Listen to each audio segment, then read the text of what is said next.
Hello and welcome to day 9 of building a campus network.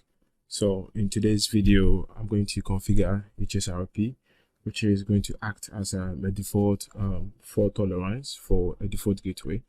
So as you can see, there's been a restructure in my topology. It's nothing new.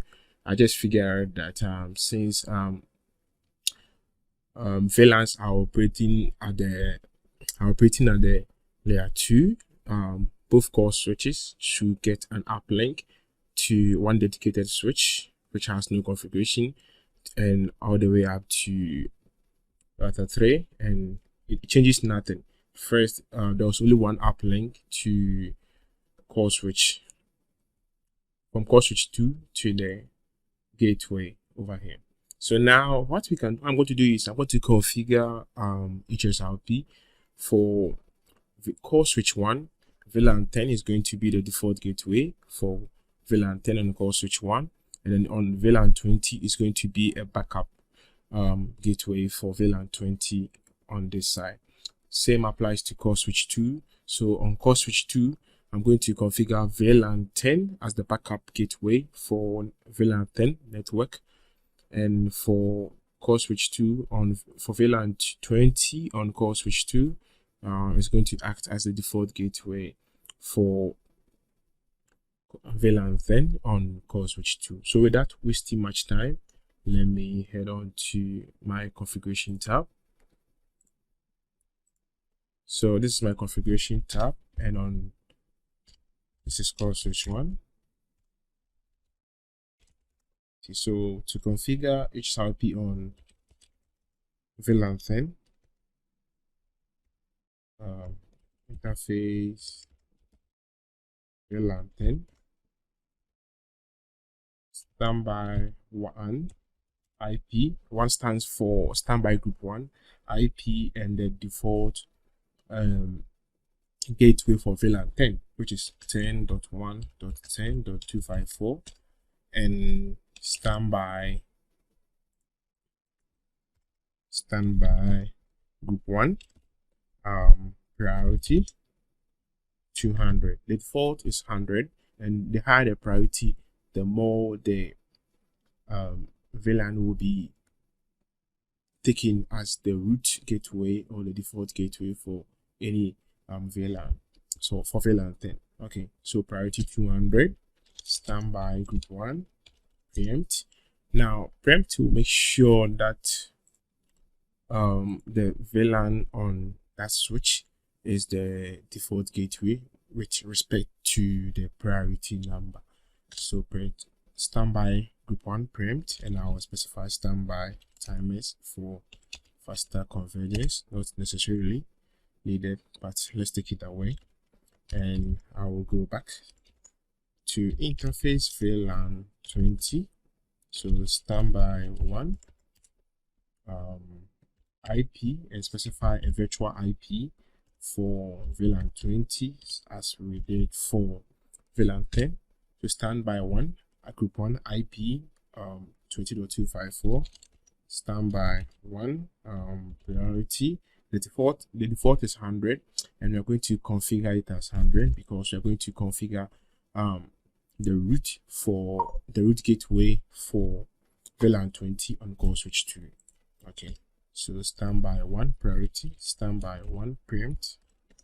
So the preempt to make sure that when core switch 1 is considered as the gateway for VLAN 20, it will be up and end. So okay, so back on switch 2 now. Let's configure interface VLAN 10. So standby group 1 IP, and the virtual IP for VLAN 10.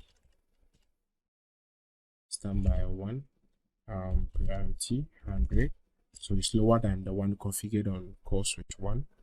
So standby 1 preempt, standby timers 3, and config T,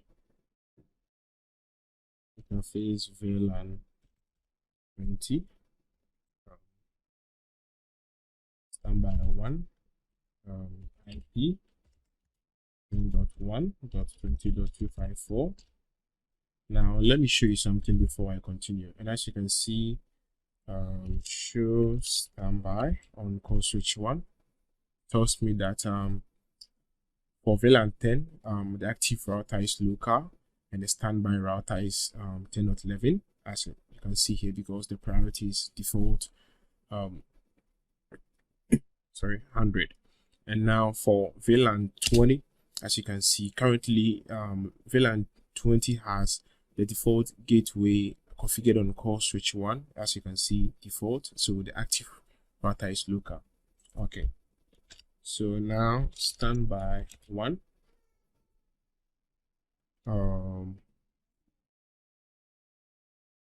priority 200, standby 1 preempt,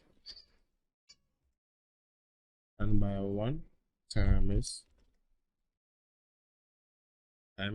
1 3, and so as you can see, VLAN 20 state on call switch 1 has changed to from active to speaking, and as you can see on call switch 2 VLAN 20 group 1 state standby is equals to active, and now as you can see, VLAN 20 on call switch 1 has changed to standby. So once again, show standby shows me that for VLAN 20 the active router is 20.11, which happens to be on call switch 2. That's the interface IP address for call switch for VLAN 20 on call switch 2. Now show standby on call switch 2 shows me that for VLAN 10 the active router is 10.10, which is on VLAN 1, and for VLAN 20 the active router is local. So what have we done? We've configured the PC on VLAN 10 to have the default gateway on VLAN 10 on call switch 1 as the default gateway.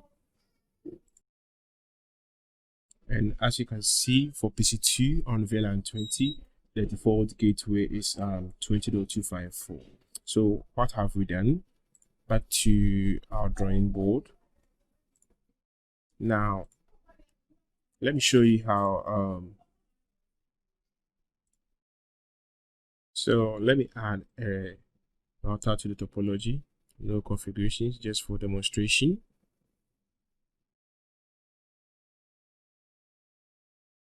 Okay.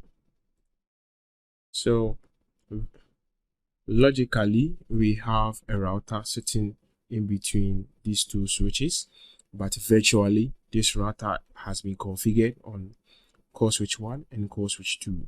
So in the worst case scenario, should in case we want to perform configurations on this router, on this call switch, and it goes down, VLAN 10 will direct traffic to this default gateway.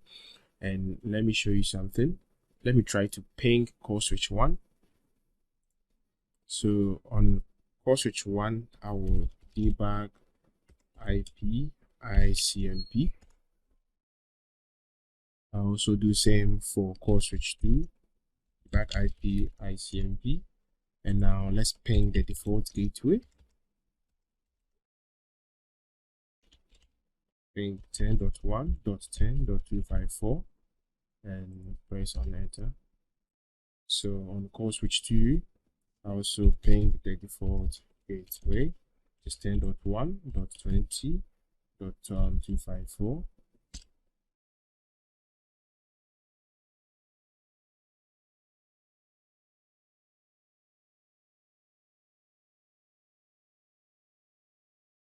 So checking from the packets that were sent to call switch 1, the source is 10.254, which happens to be the router, and the destination is 10.12, which happens to be PC1 on VLAN 10. And as you can see, the PC node is talking to 10.254, and 10.254 is configured on call switch 1 and call switch 2. Same applies here. The PC2 node is talking to 20.254 as its gateway, but it doesn't know where the gateway is, but virtually it has been configured on core switch 1 and core switch 2, but logically we are looking at a gateway sitting in between these two networks. Now what I'm going to do is I'm going to save my configurations.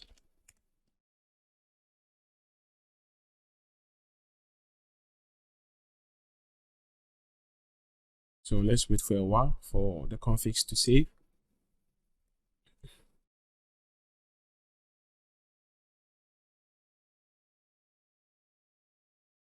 I'll pause the video and continue when the saving is done.